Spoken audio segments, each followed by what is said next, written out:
Some of you said that I don't have enough examples during the lectures, and given my lectures, it's difficult to figure out some of these questions in the math homework and therefore in the midterm. So I want to go through some of these problems myself here, basically as examples and also as kind of what I want you to do with these questions. But the first thing you should always do is you should always check the past exam that's referenced here and look at the other professor's solutions. And most of them contain a very detailed solution that tells you how to solve these problems. And sometimes they at least contain some of the formulas, so you can I hope you can figure out why those formulas work, but you can just use those as formulas if you want to. So here, let's talk about one that will be on the midterm. So it's actually one of the harder ones, how to figure out the weights given the output the output that we want. So the important thing here is they are LTU perceptrons. So it's not logistics, so it's not a lot of computation. So in particular, it's something like we just check whether W1x1 plus W2x2 plus B, whether it's larger than or equal to 0. If it's indeed larger than or equal to 0, then the activation is 1. If it's less than 0, then the activation is 0. So you should keep that in mind. And let's actually look at this. So remember in the lecture we did this, and what we did is basically we tried 5, tried 10, and 15, and something like that.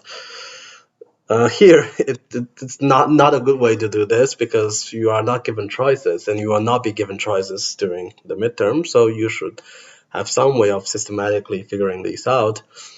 And let's do it here. So I would actually do the same thing as what I did in the lecture. Maybe let's reverse the order, x2, x1, and h2, h1, because h2 is on top of h1, and o1, and then y. So let's copy down what's happening.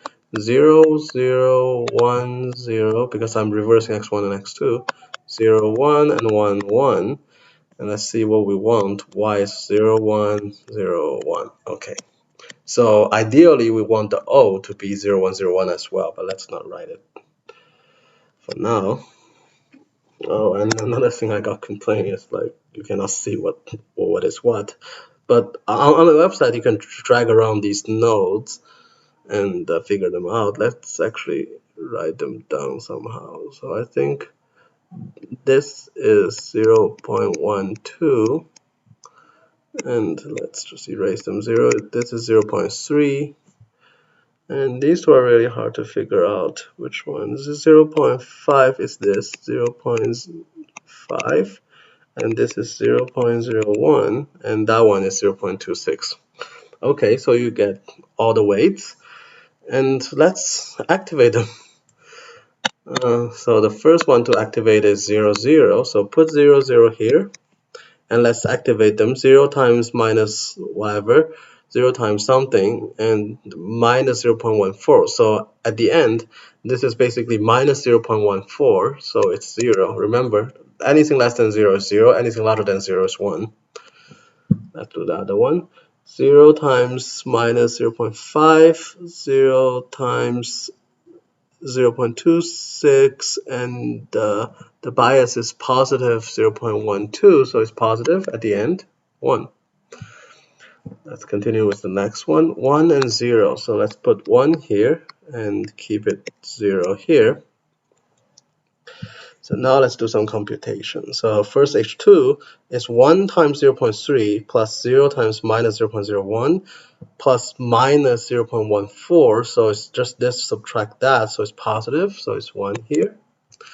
And similarly, the other one, minus 0.5, this is 0, and this is positive 0.12, so it's negative, so it's 0 here.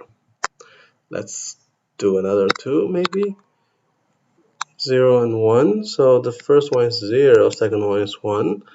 Let's see, minus 0.01, so it's negative, so it's 0.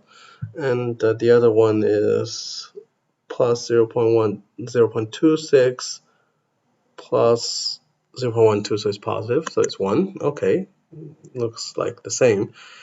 And the last one, both of them are 1. Let's see, of them are 1. What is this?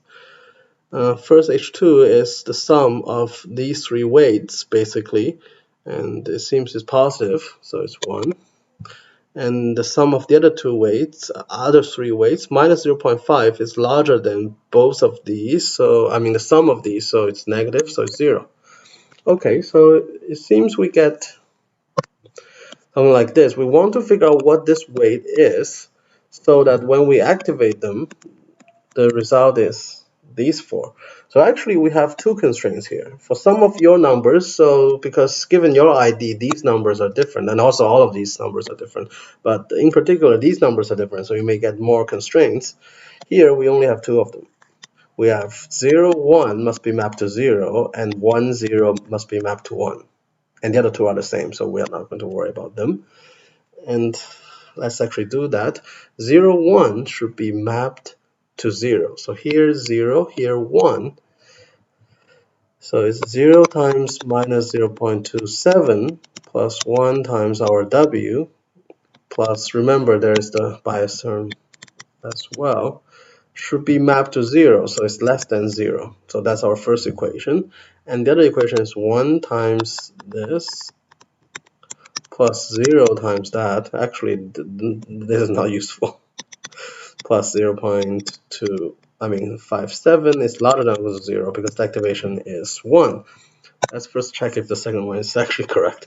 So this minus this is indeed larger than 0, so it's always correct. So basically we only have one condition, that W is larger than 0.57. So basically if you enter anything like larger than 0.57, it's okay. I think I actually said it wrong. So it's less than minus 0.57. I'm sorry. So basically you have 2 or more inequalities like this, and then you can figure out what the weight should be.